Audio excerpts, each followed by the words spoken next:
करवा चौथ व्रत की कथा।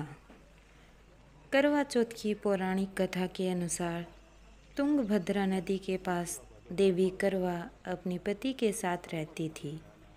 एक दिन उनके पति नदी में स्नान करने गए थे तो वहां उन्हें एक मगरमच्छ ने उनका हाथ पकड़ लिया और नदी में खींचने लगा। करवा के पति उन्हें पुकारने लगे। आवाज़ सुनकर जैसे ही करवा दौड़कर नदी के पास पहुंची तो उन्होंने देखा कि मगरमच्छ उनके पति को मुंह में पकड़ के नदी में ले जा रहा था। यह देखकर तुरंत ही करवा ने एक कच्चा धागा लिया और मगरमच्छ को एक पेड़ से बांध दिया। करवा का अस्तित्व इतना मजबूत था कि वो कच्चा धागा टस से मस नहीं हुआ। अब स्थिति ऐसी थी, मगरमच्छ और करवा के पति दोनों के ही प्राण संकट में थे। फिर करवा ने यमराज को पुकारा।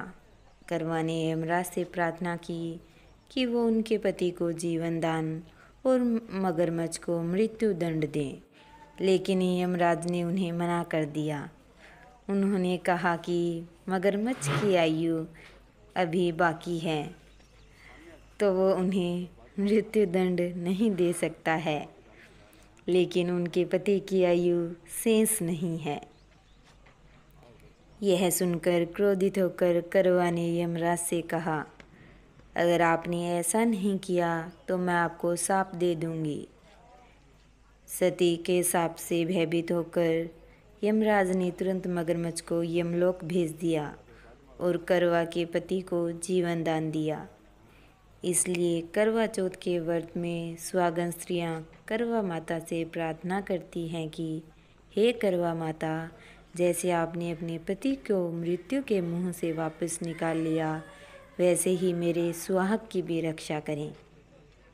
करवा माता की तरह सावित्री ने भी कच्चे धागे से अपने पति को वट वृक्ष के नीचे लपेट कर रखा था। कच्चे धागे में लिपटा प्रेम और विश्वास ऐसा था कि यमराज सावित्री के पति के प्राण अपने साथ लेकर नहीं जा सके।